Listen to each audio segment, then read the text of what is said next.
Welcome students. আজকে আমরা class 11-এর একটা ভিডিও নিয়ে উপস্থিত হয়েছি।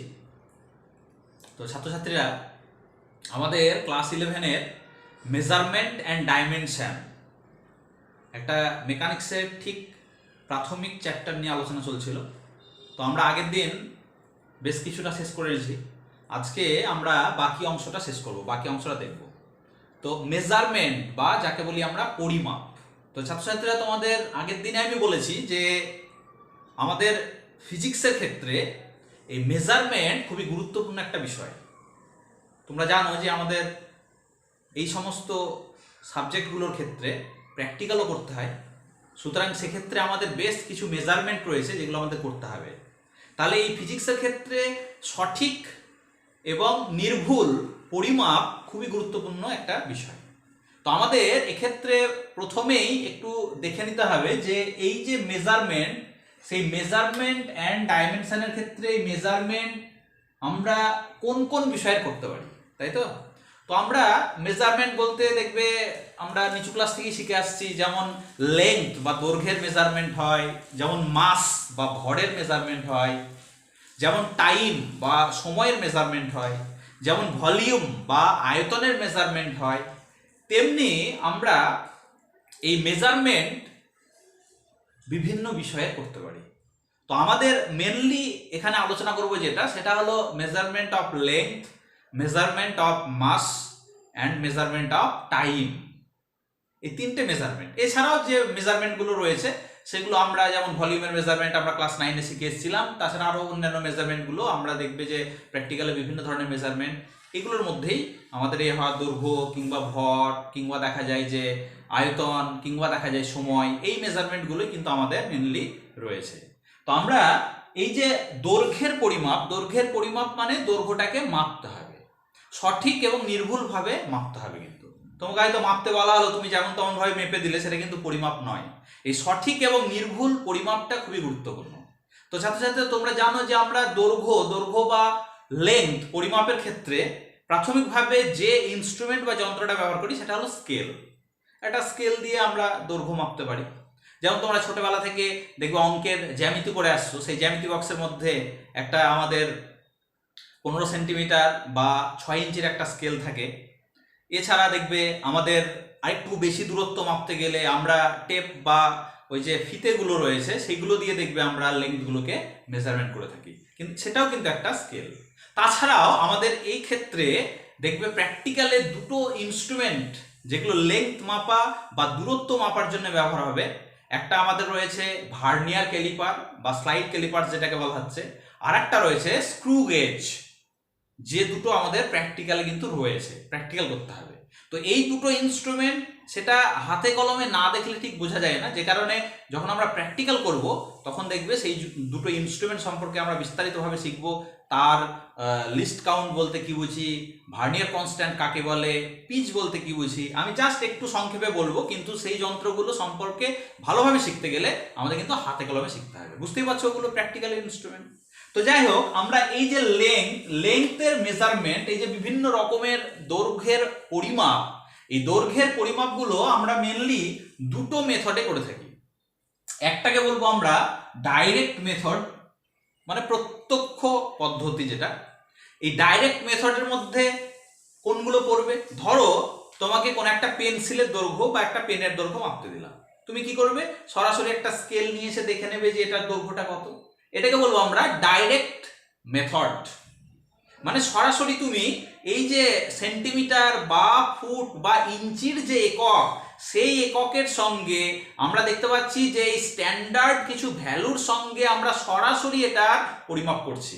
এটাকে বলবো আমরা ডাইরেক্ট মেথড, রাইট? তাহলে ডাইরেক্ট মেথড কাকে বলবো? বলছে যে পদ্ধতির ক্ষেত্রে কোনো একটা বস্তুর দৈর্ঘ্য পরিমাপের ক্ষেত্রে বা দৈর্ঘ্য পরিমাপের সময় আমরা সরাসরি কোনো একটা স্ট্যান্ডার্ড ভ্যালুর সঙ্গে কম্পেয়ার করে দেখবো যে তার মানটা কত। আমরা সেই পরিমাপ বা সেই মেথডটাকে বলবো ডাইরেক্ট মেথড, রাইট? তাহলে বুঝতে পারছো, কোনো একটা বস্তুর যেমন পেনের দৈর্ঘ্য, পেন্সিলের দৈর্ঘ্য, অনেক সময় দেখা যায় আমরা হাইট মাপি। তোমাকে বলা হলো তোমার হাইটটা মেপে দেখি কতটা, তখন আমরা ওই ফিতে ধরে বা দেখবে ওই স্কেল দিয়ে আমরা তার হাইটটা মেপে নিতে পারি। এগুলো সব ডাইরেক্ট মেথড। হয়তো আমরা দেখতে পাচ্ছি যে আমাদের যে লং জাম্প প্রতিযোগিতা হয় স্কুলে, সেক্ষেত্রে কোনো একটা ছাত্রছাত্রী কতটা লাফাচ্ছে আমরা দেখবে সেই ফিতে দিয়ে মাপি, এগুলো কিন্তু সব ডাইরেক্ট মেথড। অন্যদিকে আরেকটা মেথড যেটা শিখতে হবে সেটা হলো ইনডাইরেক্ট মেথড, বা যেটাকে আমরা পরোক্ষ পদ্ধতি বলি। পরোক্ষ পদ্ধতি মানে সরাসরি আমরা ওই এককগুলো বা ওই যে স্ট্যান্ডার্ড ভ্যালু তার সঙ্গে আমরা সরাসরি এটাকে মাপতে পারবো না। একটু উদাহরণ দিলে পরিষ্কার হয়ে যাবে। সাপোজ ধরো ছাত্রছাত্রীরা তোমাদেরকে বললাম যে এখান থেকে সূর্যের দূরত্ব আমরা কত সেটা জানি, তাহলে তোমাদেরকে যদি বলি যে এটা পরিমাপ করো, তো কে হয়তো ফিতে দিয়ে মাপতে শুরু করে দিলে, ফিতে ধরে হয়তো দুজন মিলে মেপেই যাচ্ছ অনন্তকাল মেপে যাচ্ছ, দেখা যাচ্ছে তারপরে আবার সূর্যের কাছে যাওয়া সম্ভব হচ্ছে না, এতই হিট। সুতরাং এটা কিন্তু কখনোই সম্ভব নয়। ডাইরেক্ট ভাবে আমরা কখনোই কিন্তু কোনো একটা স্টার বা হয়তো সূর্য বা কোনো একটা নক্ষত্র বা দেখা যাচ্ছে হয়তো আমাদের কোনো গ্রহের দূরত্ব, এগুলো কিন্তু আমরা ডাইরেক্ট মেথডে মাপতে পারি না। আমরা কিন্তু ওই ফিতে ধরে মাপা সম্ভব নয় বলেই জানি, রাইট? বা হয়তো দেখা যাচ্ছে তোমাকে বলা হলো যে একটা পরমাণুর ভর মাপো, তো তুমি হয়তো ভাবছো যে পরমাণুর ভর স্যার, পরমাণুকে আমরা সরাসরি খালি চোখে এমনকি মাইক্রোস্কোপেই দেখতে পাই না, তাহলে তার আবার ভর মাপবো, তার মানে এগুলো নিশ্চয়ই আমাদের ডাইরেক্ট মেথডে সম্ভব নয়, রাইট? তাহলে আমাদের বলছে যে এই ক্ষেত্রে যে মেথডগুলো ব্যবহার করা হয় সেগুলো হলো ইনডাইরেক্ট মেথড। ইনডাইরেক্ট মেথডের মধ্যে দেখবে বিভিন্ন মেথড আমাদের এই ফিজিক্সের ক্ষেত্রে ব্যবহার হয়। তার মধ্যে যেমন আমরা দেখব ট্রায়াঙ্গুলারিস মেথড, তারপর রয়েছে তোমার reflection method, refraction method, echo method, তারপরে তোমার প্যারালাক্স মেথড ইত্যাদি ইত্যাদি। আমরা বহু অনেক রকমের আমরা পদ্ধতি এখানে পেয়ে থাকবো। এছাড়াও আমরা যেমন ভরের ক্ষেত্রে তোমার মাস স্পেকট্রোমিটার বলে যে যন্ত্রগুলো, যেগুলো দিয়ে আমরা পরমাণুর ভর মেপে থাকি, সেগুলো কিন্তু ডাইরেক্ট মেথডের মধ্যে নয়, এগুলো কিন্তু এক ধরনের ইনডাইরেক্ট মেথড। কারণ আগেই বলেছি যে আমরা পরমাণুকে সরাসরি এমনকি খালি চোখে বা মাইক্রোস্কোপের সাহায্যে দেখতে পাই না। সুতরাং তোমাকে যদি বলি যে জিনিসটা তুমি দেখতেই পাও না, তার তোমাকে যদি বলি যে একটা ভর মাপ মেপে দেখাও, তুমি হয়তো তখন দাড়িপাল্লা নিয়ে বা একটা তুলা পাত্র নিয়ে হয়তো ছুটছো, রাইট? যাকে দেখতেই পাবে না তাকে তুমি কিভাবে পরিমাপ করতে পারবে বা মাপতে পারবে? সুতরাং এগুলোর ক্ষেত্রে আমরা ইনডাইরেক্ট মেথড ব্যবহার করে থাকি। আরেকটা উদাহরণ দিলে বুঝতে পারবে, তোমাদের ক্লাস 10-এ দেখবে হাইট অ্যান্ড ডিস্টেন্স আমাদের ত্রিকোণমিতির ক্ষেত্রে করতে হতো, তাই তো? দেখবে যে কোনো একটা বিল্ডিং এর উচ্চতা মাপার সময় আমরা সেই সূর্যের উন্নতি কোণ বা অবনতি কোণ দেখে আমরা কিন্তু সেই ত্রিকোণমিতিতে সেই বিল্ডিং এর উচ্চতা মাপতে পেরেছি, একটা গাছের উচ্চতা মাপতে পেরেছি, একটা ল্যাম্প পোস্টের উচ্চতা আমরা মাপতে পেরেছি, রাইট? একটা নদী কতটা চওড়া সেটা আমরা মাপতে পেরেছি। এগুলো কিন্তু এক ধরনের ইনডাইরেক্ট মেথড। ক্লিয়ার? তাহলে আমাদের এক্ষেত্রে তাহলে লেন্থ মেজারমেন্টের ক্ষেত্রে যে বিভিন্ন রকমের স্কেলের কথা বললাম, তো সেগুলোর মধ্যে আমাদের একটু জেনে নেব যে আমাদের প্র্যাকটিক্যাল দুটো ইনস্ট্রুমেন্ট রয়েছে, একটা হলো ভার্নিয়ার ক্যালিপার আর একটা হলো স্ক্রু গেজ। ভার্নিয়ার ক্যালিপারসটা কি? আসলে এটা একটা স্কেল। আমাদের অনেক সময় দেখা যায় যে কোনো একটা দৈর্ঘ্য মাপতে গিয়ে দেখা যাচ্ছে যে আমরা এমনি সাধারণ যে স্কেলগুলো, সেই স্কেলের সাহায্যে ন্যূনতম কতটা পরিমাপ করতে পারি? 1 মিলিমিটার। দেখা যাচ্ছে তোমার একটা দৈর্ঘ্য মাপতে গিয়ে হয়তো 6.2 সেন্টিমিটার বা 6 সেন্টিমিটার এবং 2 মিলিমিটার, তার থেকে একটু হয়তো বেশি হচ্ছে, আবার সেটা 3 মিলিমিটারও নয়। তাহলে আমরা সরাসরি সেটাকে 6.2 বা 6.3 বলতে পারছি না, মানে 2 আর 3-এর মাঝামাঝি হচ্ছে কোনো একটা জায়গায়। তাহলে সেই যে 2 মিলিমিটার আর 3 মিলিমিটারের মাঝামাঝি, তাহলে এক্স্যাক্ট সেটা কত পার্ট, সেইটা মাপতে গেলে আমাদের আবার এই ভার্নিয়ার ক্যালিপার দরকার। সেই ভার্নিয়ার ক্যালিপারের সাহায্যে আমরা ন্যূনতম বলছে যে যেমন 0.01 সেন্টিমিটার পর্যন্ত এটা কিন্তু মাপতে পারি আমরা, ন্যূনতম ভ্যালু। যেটা এমনি সাধারণ স্কেলের সাহায্যে তুমি কত মাপতে পারো? 1 মিলিমিটার মানে 0.1 সেন্টিমিটার। কিন্তু আমাদের যে সাধারণ ভার্নিয়ার ক্যালিপার রয়েছে তাতে দেখা যাচ্ছে যে 0.01 সেন্টিমিটার পর্যন্ত কিন্তু মাপা যাচ্ছে, মানে এর তুলনায় আরো 10 গুণ বেশি তুমি মাপতে পারছো। তাছাড়া আরো উন্নত কিছু ভার্নিয়ার ক্যালিপার রয়েছে যেখানে 0.001 সেন্টিমিটার মাপা যায়। তার মানে বুঝতেই পারছো যে কত সূক্ষ্ম যন্ত্র সেগুলো। তাহলে সেই যে ভার্নিয়ার ক্যালিপার, এই যন্ত্রগুলো অ্যাকচুয়ালি প্র্যাকটিক্যালি আমরা হাতে কলমে না দেখলে ঠিক বুঝতে পারবো না, আমরা যখন প্র্যাকটিক্যাল করবো সেগুলো আরো বিস্তারিতভাবে শিখতে হবে। তবে এটার ক্ষেত্রে আমাদের যেটা জানতে হবে সেটা হলো ভার্নিয়ার কনস্ট্যান্ট, যাকে আমরা ভিসি বলি। এই ভার্নিয়ার কনস্ট্যান্ট তার ডেফিনেশন কি বলছে? যে একটা মেন স্কেলের রিডিং, মানে মেন স্কেলের একটা ক্ষুদ্রতম যে ঘর তার দৈর্ঘ্য এবং ভার্নিয়ার স্কেলের একটা ক্ষুদ্রতম ঘরের দৈর্ঘ্যের যে পার্থক্য বা অন্তরফল বিয়োগফল আমরা সেটাকে বলবো ভার্নিয়ার কনস্ট্যান্ট। ক্লিয়ার? তার মানে আমরা ওয়ান মেন স্কেল রিডিং মানে মেন স্কেলের একটা ক্ষুদ্রতম ঘর আর ওয়ান ভার্নিয়ার স্কেল রিডিং অর্থাৎ একটা ভার্নিয়ার স্কেলের ক্ষুদ্রতম ঘরের দৈর্ঘ্যের যে পার্থক্য সেই পার্থক্যটাকেই বলবো আমরা ভার্নিয়ার কনস্ট্যান্ট। প্র্যাকটিক্যাল যখন করব তখন আরো হাতে কলমে আমরা শিখতে পারবো। সেখান থেকে আমাদের ভার্নিয়ার কনস্ট্যান্ট নির্ণয় করতে হবে। তারপরে হয়তো তোমাকে হয়তো বলে দেবে কোনো একটা দণ্ডের দৈর্ঘ্য বা হয়তো একটা কিউব দেওয়া আছে, সেই কিউবের হয়তো ভলিউম, তার মানে তার একটা সাইডের বাহু বের করতে পারলেই তুমি বাহুর কিউব করলেই ভলিউম পেয়ে যাবে। আমাদের রয়েছে প্র্যাকটিক্যালে, সেগুলো করতে হবে। আরেকটা যন্ত্র রয়েছে সেটা হলো স্ক্রু গেজ। নাম থেকে বুঝতে পারছি একটা স্ক্রুর ব্যাপার, কিছু ঘোরানোর একটা ব্যাপার রয়েছে। তো যন্ত্রটা এরকম ধরনের দেখতে হয়, তার এই ডান সাইডে একটা ঘোরানোর জন্য একটা স্ক্রু থাকে। এটা যেমন ঘোরাবে তেমনি দেখা যাবে যে স্ক্রুটা আস্তে আস্তে আস্তে আস্তে আমরা স্লাইডিং করতে পারবো। এই যে মাথাটা রয়েছে, এই যে স্ক্রুর মাথাটা, এই মাথাটা কিন্তু আমরা বামে বা ডানে করতে পারি এই স্ক্রুটাকে ঘুরিয়ে।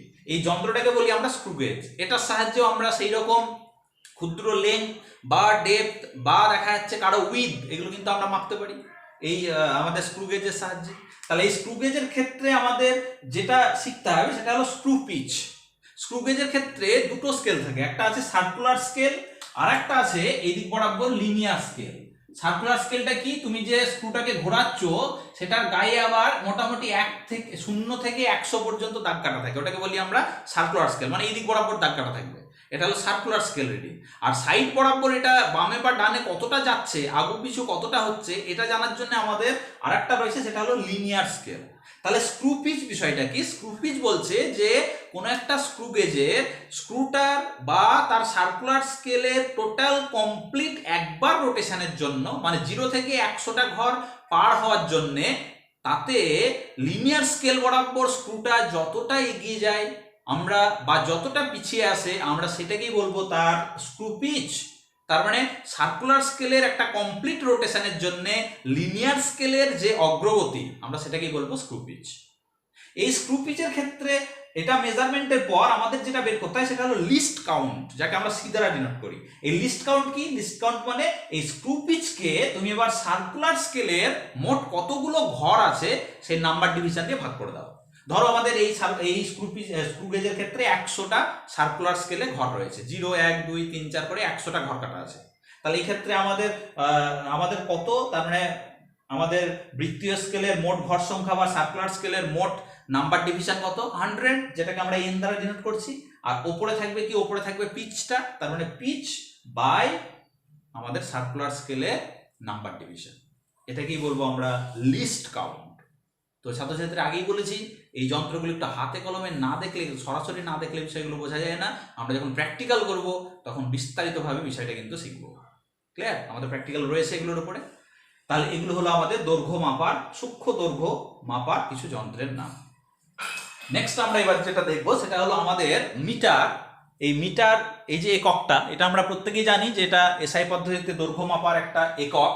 তাহলে এই মিটারের ক্ষেত্রে আমাদের আন্তর্জাতিক ডেফিনেশন, যেটা তোমাদের ক্লাস 9এও কিছুটা ছিল, সেইগুলো আমাদের একটু পড়ে রাখতে হবে।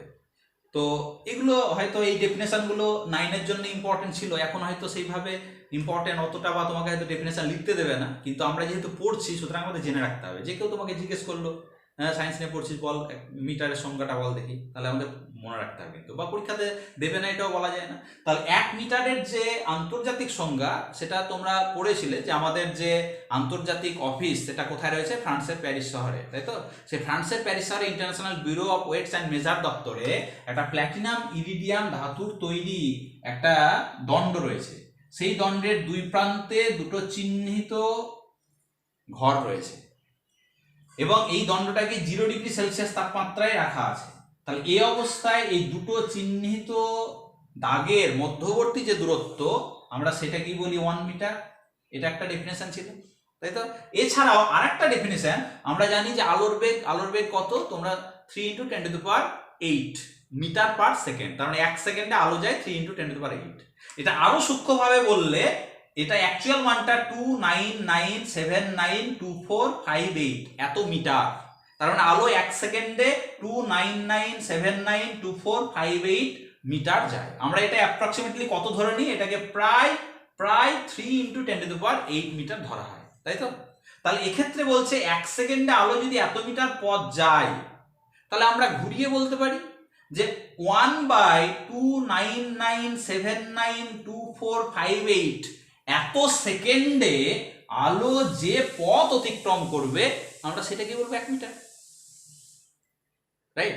তাহলে এই দুটো ডেফিনেশনের মধ্যে যে কোনো একটা ডেফিনেশন মনে রাখবে তাহলেই হবে। নেক্সট আমরা চলে যাবো যেটা, সেটা হলো মেজারমেন্ট অফ মাস, অর্থাৎ ভরের পরিমাপ। তো ভরের পরিমাপ তোমরা প্রত্যেকেই জানো যে ভর মাপার যন্ত্রের নাম হলো সাধারণ তুলা যন্ত্র। স্প্রিং তুলা যন্ত্র কিন্তু নয়, স্প্রিং তুলা যন্ত্র দিয়ে আমরা ওজন মাপি। তো এই সাধারণ তুলা যন্ত্র অনেক রকমের দেখতে পাবে। দেখবে যে আমাদের হার্ডওয়্যারে এক ধরনের সাধারণ তুলা যন্ত্র রয়েছে, আমাদের দেখা যাচ্ছে মুদিখানার দোকানে এক ধরনের সাধারণ তুলা যন্ত্র রয়েছে, আবার তুমি যদি সোনার দোকানে যাও সেখানে দেখবে এক ধরনের সাধারণ তুলা যন্ত্র রয়েছে। কিন্তু এই যে যন্ত্রগুলোর মধ্যে আমাদের কিন্তু সোনার দোকানের সাধারণ তুলা যন্ত্র অনেক বেশি সুবিধি, অনেক বেশি সূক্ষ্ম, অনেক বেশি নির্ভুল পরিমাপ করতে পারে। তাহলে আমাদের পরিমাপ কিসের করছো তার উপর ভিত্তি করে তোমার এই যন্ত্রটাকে কতটা নির্ভুল হতে হবে সেটা কিন্তু ডিপেন্ড করছে। অবশ্যই আমরা সবসময় চাইবো যে আমাদের যন্ত্র একেবারে সঠিক এবং নির্ভুল থাক, তাই তো? আমরা যখন প্র্যাকটিক্যাল করবো সেক্ষেত্রে কিন্তু আমাদের অ্যাকুরেট ভ্যালুটাই কিন্তু আমরা এক্সপেক্ট করব। তাহলে এক্ষেত্রে এই ভর পরিমাপের যে যন্ত্র, যে সাধারণ তুলা যন্ত্র, তাহলে এই সাধারণ তুলা যন্ত্র আমরা বিভিন্ন রকমের দেখে থাকি, আমরা সেই আলোচনায় যাব না। আমাদের যেটা শিখতে হবে, তাহলে এই ভর মাপার ক্ষেত্রে আমরা যে এককটা ব্যবহার করি এসআই পদ্ধতিতে, তার এককটা নাম হলো কিলোগ্রাম, কেজি, তাই তো? তাহলে এই 1 কিলোগ্রামের আবার দেখো একটা ইন্টারন্যাশনাল ডেফিনেশন ছিল, কি ছিল? সে একই রকমের ফ্রান্সের প্যারিস শহরে International Bureau of Weights and Measure দপ্তরে একটা প্ল্যাটিনাম ইরিডিয়াম, এই সংকর ধাতুর তৈরি একটা সিলিন্ডার বা একটা চোঙ রাখা আছে। এই চোঙটার যে ভর, সেই মাস বা ভরটাকেই বলবো আমরা 1 কিলোগ্রাম। এবার অনেকে বলছেন যে স্যার তাহলে আমাদের 1 কিলোগ্রাম ওজন মাপার জন্য বা ভর মাপার জন্য 1 কিলোগ্রাম বাটখারার জন্য কি আমাদের তাহলে ফ্রান্সের প্যারিস শহরে International Bureau of Weights and Measure দপ্তরে ছুটে যেতে হবে? নিশ্চয়ই নয়, কারণ সেই মাপটা সমস্ত দেশেই ছড়িয়ে আছে। সমস্ত দেশে সেই স্ট্যান্ডার্ড 1 কেজি মানে তার ভরটা কত সেটা আমরা জানি, রাইট?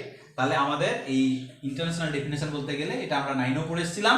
আবার বলি যে ফ্রান্সের প্যারিস শহরে International Bureau of Weights and Measure দপ্তরে প্ল্যাটিনাম ইরিডিয়াম ধাতুর তৈরি একটা চোঙ রাখা আছে, যে চোঙটার ভরটাকেই বলবো আমরা 1 কিলোগ্রাম। নেক্সট আমরা চলে যাবো যেটা, সেটা হলো মেজারমেন্ট অফ টাইম, অর্থাৎ সময়ের পরিমাপ। তাহলে সময়ের পরিমাপের ক্ষেত্রে তোমরা জানো যে আমরা সময় পরিমাপ করি সাধারণত আমাদের ঘড়ি দিয়ে। আরো সূক্ষ্ম মাপতে গেলে আমরা সূক্ষ্ম সময়ের ব্যবধান মাপার জন্য ব্যবহার করি স্টপ ওয়াচ, রাইট? তো আমরা সেই যন্ত্রের আলোচনায় যাব না, 9এ পড়া হয়ে গেছে। আমরা শিখবো যেটা, সেটা হলো তাহলে এই সময়ের এককটা হলো সেকেন্ড। এই সেকেন্ড এমনই একটা একক যেটা পরিমাপের সমস্ত পদ্ধতিতে নামটা কিন্তু একই। তাহলে এই সময় একটা এমন রাশি যার একক সেকেন্ড, এটা পরিমাপের সকল পদ্ধতি, সে সিজিএস বলো, এসআই বলো, এফপিএস বলো, এমকেএস বলো, সমস্ত পদ্ধতিতে সময়ের একক কিন্তু সেকেন্ড ব্যবহার করা হয়। তাহলে সব রাশিগুলো যদি এরকম হতো তাহলে আমাদের এত এককের জটিলতা থাকতো না, তাহলে তো এত পড়তেও হতো না। তো যাই হোক, আমাদের এই 1 সেকেন্ডের যে ডেফিনেশন সেটা কি, সেটাও আমাদের ক্লাস 9-এ কিছুটা ছিল, আন্তর্জাতিক সংজ্ঞা। বলছে যে চৌম্বক ক্ষেত্রে রাখা সিজিয়াম 133, এই সিজিয়াম একটা অ্যাটম, সিজিয়াম 133, এই পরমাণু থেকে নির্গত যে রশ্মি, তাহলে সেই রশ্মি বলছে যে 9.92631770 এতগুলো কম্পন সম্পন্ন করতে যে সময় নেয়, এতগুলো পূর্ণ কম্পন দিতে যে সময় নেয়, আমরা সেটাকেই বলবো 1 সেকেন্ড। বা এইভাবে বলা হয় চৌম্বক ক্ষেত্রে রাখা সিজিয়াম 133 পরমাণু 9.92631770 এতগুলো পূর্ণ কম্পন সম্পন্ন করতে যে সময় নেয়, আমরা সেই সময়কালটাকে বলবো 1 সেকেন্ড। এটাই ছিল আমাদের। এই ডিজিটটা মনে রাখতে হয় 9.92631770। তাহলে এতগুলো পূর্ণ কম্পন বা এতগুলো কমপ্লিট অসিলেশনের জন্য যে টাইমটা লাগে আমরা সেটাকে বলবো 1 সেকেন্ড। ক্লিয়ার? তাহলে এই গেল আমাদের মেজারমেন্টের ক্ষেত্রে আমরা লেন্থ, মাস এবং টাইমের মেজারমেন্ট শিখলাম। নেক্সট আমরা শিখবো এবার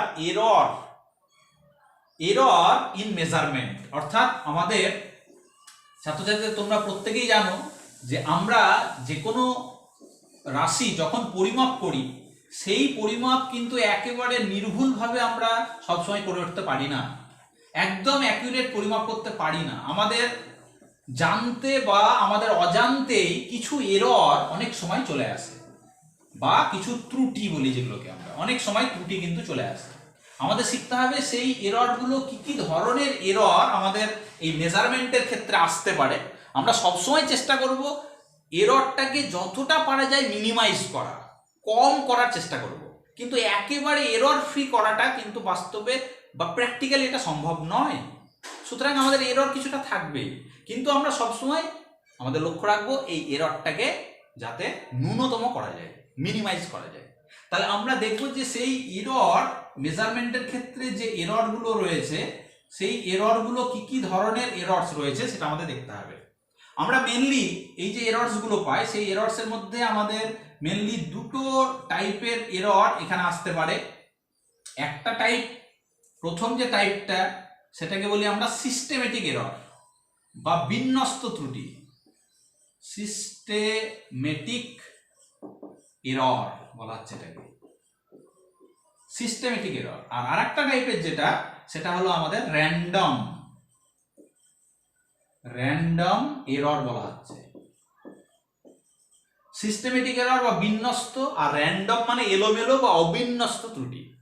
তার মানে সিস্টেমেটিক মানে বুঝতেই পারছো যে একটা নির্দিষ্ট পদ্ধতিগত কিছু বা নির্দিষ্ট নিয়মের জন্য একটা কিছু ধরনের এরর আসতে পারে, যেটার একটা সুনির্দিষ্ট নিয়ম থাকতে পারে। আমরা এই এররটাকে বলি সিস্টেমেটিক এরর, এবং এই এররটা, এই সিস্টেমেটিক এররটা আমরা কিন্তু একটু যদি সচেষ্ট হই, একটু চেষ্টা করলে কিন্তু আমরা এররটাকে দূর করতে পারি।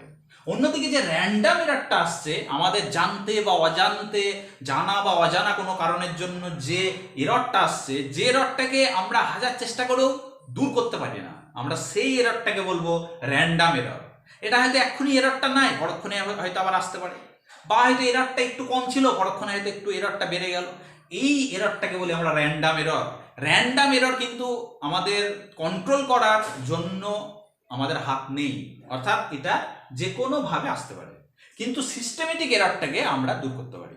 তাহলে এরর কম করতে গেলে আমরা যেটা আমাদের হাতে আছে সেটাকে আমরা কম করার চেষ্টা করব। তাহলে সিস্টেমেটিক এররটা আমাদের হাতে আছে। এই সিস্টেমেটিক এরর আবার দুটো টাইপের হয়। একটাকে বলি আমরা ইনস্ট্রুমেন্টাল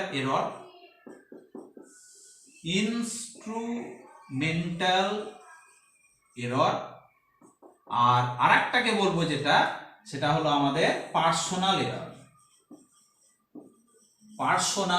এরর। তাহলে ইনস্ট্রুমেন্টাল এরর মানে নাম শুনে বুঝতে পারছো, একটা যান্ত্রিক ত্রুটি, যন্ত্রগত ত্রুটি।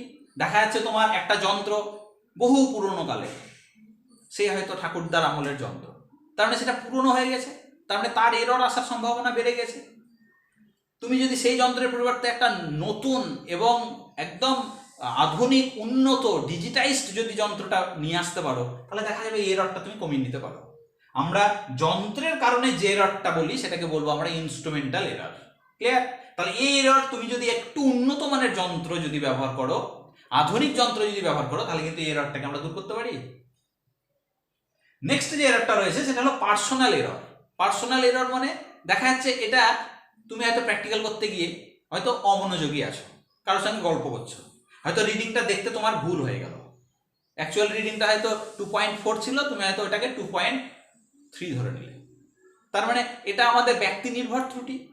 তুমি ওটা অন্য কেউ যদি প্র্যাকটিক্যালটা মনোযোগ দিয়ে করে, তাহলে সেই ত্রুটিটা সে দূর করতে পারে। আমরা সেই ত্রুটিগুলোকে বলি পার্সোনাল এরর, ব্যক্তি নির্ভর ত্রুটি। তাহলে এই ইনস্ট্রুমেন্টাল এরর এবং পার্সোনাল এরর আমরা যদি নিজে সচেতন থাকি, তাহলে কিন্তু এই দুটো এররকেই আমরা দূর করতে পারি। তুমি নিজে সচেতন থেকে পার্সোনাল এররটাকে কমাতে পারবা বা দূর করতে পারবা। অন্যদিকে ইনস্ট্রুমেন্টটা যদি উন্নত মানের হয়, তাহলে কিন্তু তুমি ইনস্ট্রুমেন্টাল এররটাকেও রিমুভ করতে পারবা। ক্লিয়ার? কিন্তু আমাদের আগেই বললাম র্যান্ডম এরর আমাদের হাতে নাই, আমাদের জানা বা অজানা বিভিন্ন কারণ থেকে এসে থাকে। যে এররটা আমাদের যে কোনোভাবে আসতে পারে, এই এররটাকে আমরা কন্ট্রোল করতে পারি না। তাহলে আমরা যদি বাকি এররগুলোকে যদি আমরা কন্ট্রোল করতে পারি, তাহলে কিন্তু আমরা এররটাকে অনেকটাই মিনিমাইজ করে নিতে পারবো। নেক্সট আমাদের যে জায়গাটায় আসতে হবে সেটা হলো আমাদের ক্যালকুলেশন অফ এরর্স। তাহলে আমরা শিখবো এবার এই ত্রুটির পরিমাপ, কিভাবে আমরা ত্রুটিগুলোকে মাপতে পারি বা পরিমাপ করতে পারি। তাহলে আমাদের যেগুলো ছোটখাটো একটু অঙ্কের মতো করে আসতে পারে, তাহলে আমরা শিখবো ক্যালকুলেশন ক্যালকুলেশন অফ এরর্স। তাহলে আমাদের এই ত্রুটির যে পরিমাপ, সেই পরিমাপটা আমরা একটু দেখে নেব। তাহলে আমাদের এই এররের ক্ষেত্রে আমাদের শিখতে হবে এবার ক্যালকুলেশনটা, কিভাবে আমরা ক্যালকুলেশনটা করতে পারি সেটা আমরা একটু দেখে নিই। তাহলে এই ক্যালকুলেশন অফ এরর্স অর্থাৎ এররের ক্যালকুলেশন করাটা আমরা শিখব। তো এই যে এরর, সাপোজ ধরো তুমি হয়তো দেখতে পাচ্ছ যে কোনো একটা রিডিং নিতে গিয়ে দেখা যায় যে আমাদের এই এরর কম করার জন্য তাহলে কি করতে হবে বললাম, তোমাকে নিজে সচেতন থাকতে হবে, সজাগ থাকতে হবে এবং যন্ত্রগুলোকে আমাদের উন্নত মানের ব্যবহার করতে হবে। তা সত্ত্বেও এত চেষ্টা করেও তবুও কিন্তু আমরা পুরোপুরি এরর ফ্রি করতে পারি না, একেবারে এরর জিরো করতে পারি না, কিছুটা আমাদের এরর আসবে। তো সাপোজ ধরো তুমি কোনো একটা দণ্ডেরই হয়তো বললাম দৈর্ঘ্য মাপতে গিয়ে তুমি হয়তো দেখা যাচ্ছে যে প্রথমবার দৈর্ঘ্যটা মেপে পেলে কত x1, ফার্স্ট টাইম রিডিং পেলে। আমরা যখন প্র্যাকটিক্যাল করব আমরা কিন্তু কোনো একটা রিডিং বা কোনো একটা পার্ট একবার নিয়েই কিন্তু আমরা ছেড়ে দেবো না, কারণ তোমার একবার নিতে গিয়ে এরর এসছে। তাহলে তুমি দ্বিতীয়বার যদি রিডিংটা নাও, দেখা গেল পার্টটা তুমি কি সেই x1 এক্স্যাক্টলি x1ই পাবে? একদমই নয়, কারণ পার্টটা একটু এদিক ওদিক হতেই পারে, পার্টটা হয়ে গেল ধরো x2। তৃতীয়বার রিডিং নিতে বললাম, দেখা গেল এটা হয়ে গেল x3। এইভাবে তুমি যত বেশি বার রিডিং নিবে দেখা যাবে যে আমাদের n বার রিডিং এ আমরা পার্টটা পেলাম xn। তাহলে প্রত্যেকটা ভ্যালু তোমার একও হতে পারে, আলাদাও হতে পারে। আমরা সাধারণত আলাদাই এক্সপেক্ট করি, একটুকু এদিক ওদিক হয়, আবার একও আসে, এক্সাক্ট ভ্যালু আসে। তাহলে এই যে ভ্যালুগুলো এলো, এই ভ্যালুগুলো আসার পর তাহলে তোমার এদের তুমি কবার মেপেছো? n বার। তাহলে এদের যদি বলি গড় কত, তাহলে গড় হবে দেখো প্রথম পার্ট পেয়েছিলে x1, পরের পার্ট পেয়েছিলে x2 plus dot dot dot dot n তম পার্ট পেয়েছিলে xn, তাকে তুমি n দিয়ে ভাগ করে দাও, তার মানে তুমি এর একটা অ্যাভারেজ পেয়ে গেলে। আমরা এই যে ভ্যালুটা, আমরা এই ভ্যালুটাকে তাহলে প্রায় আমরা অ্যাকচুয়াল ভ্যালু বলতে পারি। আমরা যেটাকে ডিনোট করব x বার দ্বারা, এই x বারটাকে বলি আমরা actual value. Actual value clear? তাহলে অ্যাকচুয়াল ভ্যালু যাকে আমরা ডিনোট করছি কি দিয়ে? x বার দিয়ে। তাহলে এই x bar is equal to কত পাচ্ছি আমরা? x1 plus x2 plus dot dot dot dot xn by n। তার মানে তুমি এই যে দণ্ডটার দৈর্ঘ্য মেপেছে কতবার? n বার মেপেছিলে, সেই প্রত্যেকটা পাঠের অ্যাভারেজ বের করো। সেই অ্যাভারেজ ভ্যালুটাকে আমরা ভাববো প্রায় এই দণ্ডটার দৈর্ঘ্যের কাছাকাছি মান, আমরা সেইটাকে বলবো তার অ্যাকচুয়াল ভ্যালু। কি ভ্যালু বলা হবে এটাকে? Actual value. সেটা হলো দণ্ডটার অ্যাকচুয়াল ভ্যালু। নেক্সট আমরা যেটা দেখব, তাহলে এক্ষেত্রে দেখা যাচ্ছে যে তুমি এবার তাহলে এই যে ভ্যালুটা পেলে, এই ভ্যালুটাই তাহলে দণ্ডটার যে একদম এক্স্যাক্ট প্রকৃত দৈর্ঘ্য সেটা বলতে পারবে না। তাহলে এক্ষেত্রে আমরা যদি বলি ফাইনাল ভ্যালুটা কত, তাহলে ফাইনাল ভ্যালু বলতে গিয়ে আমরা যেটাকে হয়তো x বলছি, তাহলে x মানে সরাসরি তুমি হয়তো বললে স্যার আমরা এই যে গড় করে যেটা পেলাম অ্যাকচুয়াল ভ্যালু, তাহলে সেটাই তার ফাইনাল ভ্যালু, সেটাই তার প্রকৃত মান। কিন্তু সেটাও নয়, কারণ এর মধ্যেও কিছুটা আমাদের প্লাস মাইনাস এররটাকে কিন্তু দেখাতে হবে। আমরা যে এররটাকে এপসাইলন দ্বারা ডিনোট করছি, রাইট? এই এপসাইলনটাকে আমরা বলবো কি? Mean absolute error. তার মানে তোমার যে অ্যাকচুয়াল ভ্যালুটা পেলে সেই অ্যাকচুয়াল ভ্যালুর সঙ্গে কিছু এরর যোগ বিয়োগ থাকতেই পারে, কম বেশি করে নিয়ে এই প্লাস মাইনাস করার পর এই যে ভ্যালুটা পাচ্ছ সেটাকে বলি আমরা ফাইনাল এক্স্যাক্ট ভ্যালু, চূড়ান্ত মান যেটা। ক্লিয়ার? তাহলে এই এপসাইলনটাকে আমরা কি বললাম? এপসাইলনটাকে আমরা নাম দিলাম কি? Mean absolute value. Mean absolute value. এই মিন অ্যাবসলিউট ভ্যালু এপসাইলন কি করে নির্ণয় করা যায় সেটা আমরা একটু দেখে নিই। দেখা যাচ্ছে তুমি প্রথমবারে রিডিং পেয়েছিলে কত? x1। তাহলে এই x1 থেকে আমরা যদি বলি যে তার অ্যাকচুয়াল ভ্যালু মাইনাস করো, মাইনাস x বার, তাহলে এই মানটা নেগেটিভও আসতে পারে, পজিটিভও আসতে পারে। কেন নেগেটিভ বা পজিটিভ আসতে পারে? কারণ তোমার এই x1 মানটা x বারের থেকে বেশিও হতে পারে, কমও হতে পারে, যে কারণে আমরা এখানে মডিউলাস দিলাম। তাহলে মড অফ কত? x1 মাইনাস x বার। তার মানে তুমি প্রথমবারে যে পরিমাপ পেয়েছিলে সেই পরিমাপ থেকে তার অ্যাকচুয়াল ভ্যালুটা বিয়োগ করলে আমরা এটাকে বলবো প্রথম পরিমাপের ক্ষেত্রে এটাকে বলা হবে কি অ্যাবসলিউট এরর। ফার্স্ট মেজারমেন্টের ক্ষেত্রে ফার্স্ট রিডিং এর জন্য এটা অ্যাবসলিউট এরর। তাহলে বলো তো সেকেন্ড রিডিং এর অ্যাবসলিউট এরর কত? সেকেন্ড রিডিং এর অ্যাবসলিউট এরর আসবে x2 মাইনাস আসবে x বার তার মড, এটা হবে সেকেন্ড রিডিং এর অ্যাবসলিউট এরর।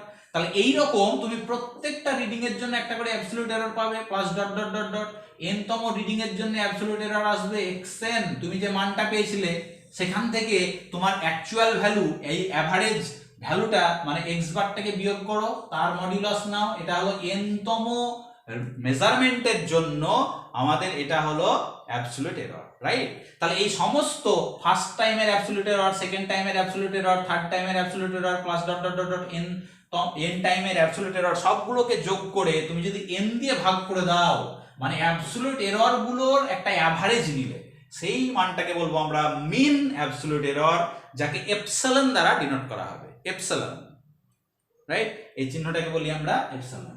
তাহলে এটাকে বলবো আমরা মিন অ্যাবসলিউট এরর। তাহলে কিভাবে মিন অ্যাবসলিউট এরর বের করতে হয় শিখে নিলে। নেক্সট আমাদের যেটা শিখতে হবে সেটা হলো আমাদের ফ্র্যাকশনাল এরর। ফ্র্যাকশনাল এরর এটা খুব সহজ।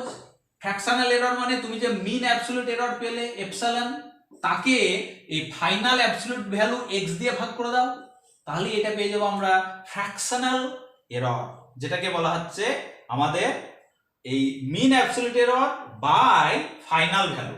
মিন অ্যাবসলিউট এররকে যদি আমরা ফাইনাল ভ্যালু দিয়ে ভাগ করে দিই তাহলে আমরা পেয়ে যাবো কি এরর? Fractional error. নেক্সট আমাদের শিখতে হবে সেটা হলো percentage error. Percentage error, percentage error মানে বুঝতেই পারছো যে একটা শতকরার ব্যাপার। তাহলে এই যে ফ্র্যাকশনাল এররটা পেলে, ভগ্নাংশ ত্রুটিটা পেলে কত? এপসাইলন বাই x, তাকে 100 দিয়ে গুণ করে দাও, 100 দিয়ে গুণ করে দাও এবং তাকে এই শতকরা চিহ্ন দিয়ে প্রকাশ করো, তাহলে আমরা এটাকেই বলবো পার্সেন্টেজ এরর। আমাদের প্র্যাকটিক্যাল করার সময় তোমাদের ক্লাস 11-12 হয়তো এরর ক্যালকুলেশন নেই, কিন্তু আর একটু উঁচু ক্লাসে গিয়ে যখন অনার্স লেভেলে বা গ্র্যাজুয়েশন লেভেলে যদি পড়ো তাহলে কিন্তু আমাদের এই এরর ক্যালকুলেশনও করতে হয়। সেখানে দেখাতে হয় কতটা এরর এলো, পার্সেন্টেজ এরর কত, হিসাব করে দেখাতে হয়। এবং অনেক সময় আমাদের ছোটখাটো অঙ্ক দিয়ে তোমাকে হয়তো বের করতে বললো।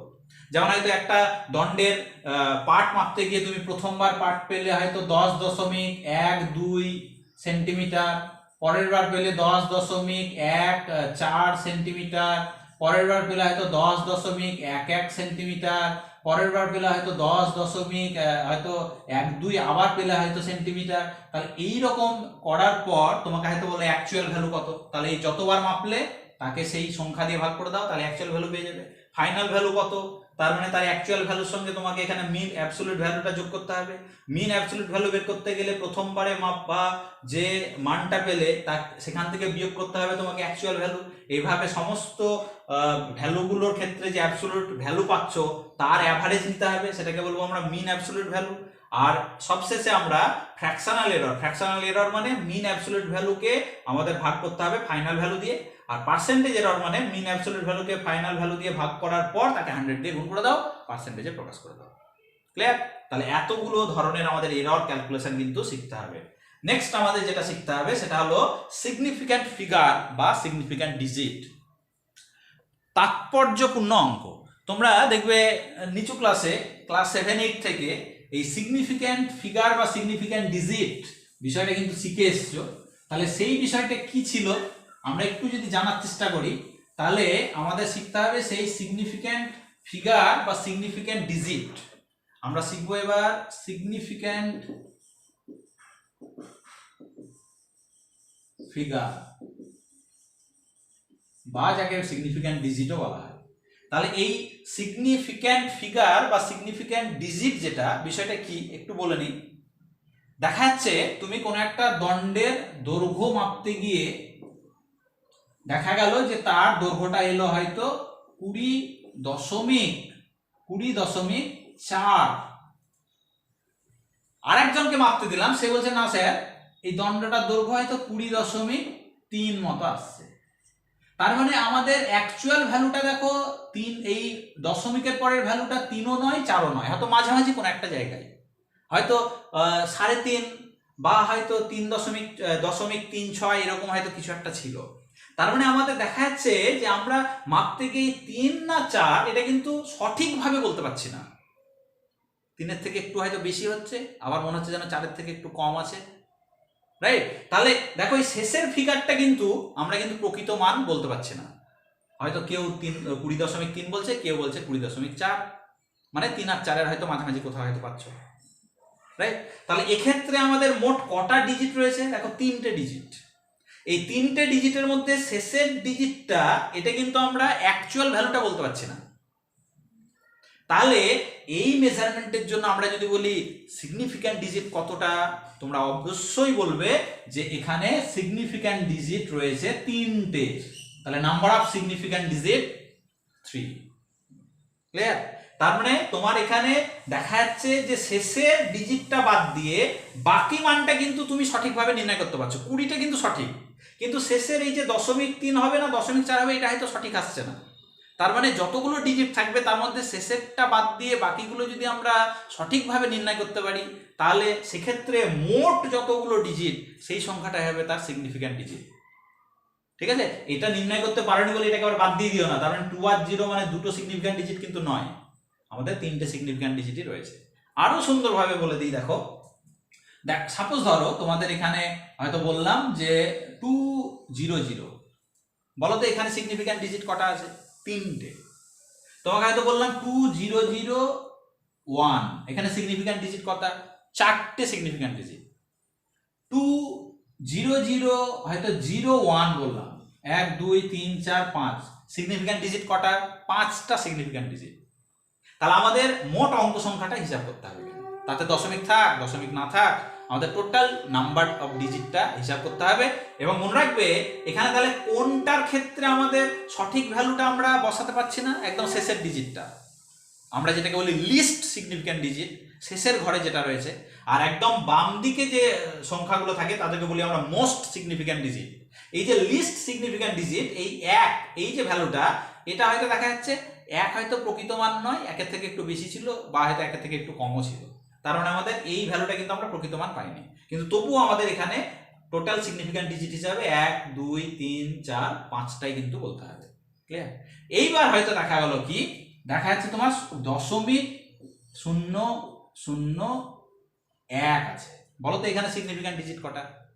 এবার কিন্তু আমাদের এই বাম দিকের যদি শূন্য থাকে সেগুলো কিন্তু আর গোনা যাবে না। তার মানে আমাদের এই লেফট সাইডের জিরোগুলোকে বাদ দিয়ে তুমি এখানে নাম্বার কোথায় গিয়ে পাচ্ছ? শূন্য ছাড়া একটাই পাচ্ছ। তার মানে আমার এখানে সিগনিফিক্যান্ট ডিজিট হবে একটা। দেখা যাচ্ছে এই 0.0204, এখানে সিগনিফিক্যান্ট ডিজিট কটা? তার মানে বাম দিককার শূন্য বাদ দিয়ে দাও, এই পর্যন্ত দুটো শূন্য আছে। তার মানে 1, এই শূন্যটাকে কিন্তু আবার গুনতে হবে, 1 2 3, তার মানে 3টে সিগনিফিক্যান্ট ডিজিট। আর এই লেফট সাইডের 0 বাদ চলে যাবে, তাতে দশমিক থাক আর দশমিক না থাক। ক্লিয়ার?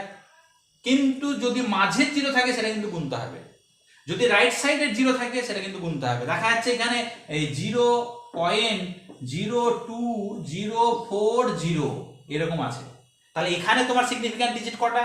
তার মানে এখান থেকে তোমাকে গুনতে হবে এতগুলো, কারণ এই লেফট সাইডের 0 এইগুলোর কোনো তাৎপর্য নেই। তার মানে আমাদের এখানে 1 2 3 4, আমরা বলবো সিগনিফিক্যান্ট ডিজিট হলো 4। ক্লিয়ার? নেক্সট আমরা একটু দেখে নেবো যেটা, সেটা হলো আমাদের রাউন্ড অফ করা, অর্থাৎ আসন্ন মান। এই রাউন্ডিং অফ বা আসন্ন মানের ক্ষেত্রে তোমরা দেখবে ছোটবেলা থেকে শিখে আসছো, যেমন 20 হয়তো, আমি কয়েকটা উদাহরণ দিচ্ছি, 20 হয়তো 4 2 রয়েছে, তাহলে এটাকে যদি রাউন্ড অফ করতে বলি 1 দশমিক স্থান পর্যন্ত, তাহলে এটা 20.4, সবাই জানো তাই বলবে। এটা হয়তো দেখা যাচ্ছে 20.46 রয়েছে, তাহলে এটাকে রাউন্ড অফ করতে বললে 1 দশমিক স্থান পর্যন্ত এটা 20 দশমিক কত করে নিতে হবে, কারণ এটা 5-এর চেয়ে বেড়ে গেছে, তার মানে এটা তার আগের ডিজিটটা 1 বাড়িয়ে নিতে হবে, তার মানে 20.5। এগুলো জানো, এগুলো বিশেষ কিছু বলা নেই। আমি যে জায়গাটা বলবো সেটা হলো দেখা যাচ্ছে 20.45 রয়েছে, বলো তো এবার কত লিখবে? তাহলে স্যার 5 মানে তো আবার মাঝামাঝি, আমরা 5-এর থেকে কম হলে জানি যে অঙ্কটা থাকবে সেটাই বসবে, 5-এর থেকে বেশি হলে জানি যে অঙ্কটা থাকবে তার সঙ্গে 1 যোগ হয়ে যাবে, কিন্তু এবার তো একবারে 5, তাহলে আপনি 1 দশমিক স্থান পর্যন্ত আসন্ন মান লিখতে বলছেন, তাহলে আমি এটা 20.4 লিখবো না 20.5 লিখবো? এটার ক্ষেত্রে নিয়ম বলছে যে তার আগের যে নাম্বারটা রয়েছে সেই নাম্বারটা মৌলিক না যৌগিক সেটা দেখতে হবে। আচ্ছা, সরি, মানে যুগ্ম না অযুগ্ম সেটা দেখবো আমরা। যদি দেখা যায় যুগ্ম রয়েছে, জোড় সংখ্যা রয়েছে, তার মানে এটা যদি ইভেন নাম্বার থাকে তাহলে সেই ইভেন নাম্বার বা জোড় সংখ্যাটাই বসে যাবে। কিন্তু এটার ক্ষেত্রে দেখা যাচ্ছে 20.35 ছিল। এবার তোমাকে যদি বলি লিখতে, তাহলে বলো তো এখানে এই 3 সংখ্যাটা কি? বিজোড়, তাই না? তার মানে এটা অযুগ্ম সংখ্যা, তার মানে আমরা দেখতে পাচ্ছি এটা অড নাম্বার। তাহলে এটার ক্ষেত্রে আমাদের 1 যোগ করে এটাকে যুগ্ম করে নিতে হবে, মানে 4 করে নিতে হবে। তার মানে আমাদের চিন্তার বিষয় হলো 5 থাকলে যদি তার আগের সংখ্যাটা জোড় সংখ্যা হয় তাহলে সেই সংখ্যাটাই বসে যাবে। আর যদি 5 বাদ দিতে যাওয়ার সময় যদি তার আগের সংখ্যাটা বিজোড় সংখ্যা থাকে তাহলে সেই বিজোড় সংখ্যার সঙ্গে 1 যোগ করে নিয়ে তাকে পরবর্তী জোড় সংখ্যাটা করে নিতে হবে। তাহলে এই হলো আমাদের নিয়ম, আমাদের এই রাউন্ড অফ করার। লাস্ট আমরা বলবো অ্যাকুরেসি এবং প্রিসিশন, দুটো বিষয় নিয়ে আমাদের আলোচনা করতে হবে। একটা হলো অ্যাকুরেসি আর আরেকটা রয়েছে প্রিসিশন। এই অ্যাকুরেসি এবং প্রিসিশন এই দুটো জিনিস কি আমরা একটু দেখে নেব। অ্যাকুরেসি বিষয়টা বলছে যে কোন একটা ভ্যালু, সাপোজ ধরো তোমার হয়তো 200 গ্রাম একটা হয়তো বস্তু রয়েছে, তুমি সেটা মাপতে গিয়ে তুমি হয়তো দেখলে এই ভ্যালুটা কে হয়তো 198 গ্রাম বের করেছে। আবার আরেকজন দেখা যাচ্ছে এই ভ্যালুটা মেপে হয়তো দেখা গেল যে সে 190 গ্রাম তাই বলছে। তাহলে বলতো তার ভ্যালুটা সে প্রায় সঠিক মানের কাছাকাছি বলছে, প্রথম জন যে মেপেছে 198 গ্রাম। আমরা এই ভ্যালুটাকে বলবো তার অ্যাকুরেসি অনেক বেশি, কিন্তু যে 190 গ্রাম মাপছে তার ক্ষেত্রে দেখো এরর অনেক বেশি করে ফেলেছে, সে 10 গ্রাম কম বলছে। তার মানে এটার ক্ষেত্রে আমরা বলবো তার অ্যাকুরেসিটা কম। তার মানে কোন একটা রিডিং একবারই মাপবে, একবার মাপার পর সেই ভ্যালুটা তার প্রকৃত মানের কত কাছাকাছি সেটা দেখবে। যত বেশি কাছাকাছি থাকবে জানবে সেটার ক্ষেত্রে অ্যাকুরেসি তত বেশি, পারফেকশন তত বেশি। ক্লিয়ার? একইভাবে কেউ যদি বলে স্যার 201 গ্রাম পেলাম, আর আরেকজন হয়তো কেউ বললো স্যার 208 গ্রাম পেলাম, তাহলে এটার ক্ষেত্রে অ্যাকুরেসি অনেক বেশি 201 গ্রামের ক্ষেত্রে। নেক্সট আমরা দেখবো প্রিসিশন। প্রিসিশনের ক্ষেত্রে এটা যেমন একবার মেপেই তোমার অ্যাকুরেসিটা বুঝতে পারছো, প্রিসিশনের ক্ষেত্রে অনেকবার মাপতে হবে।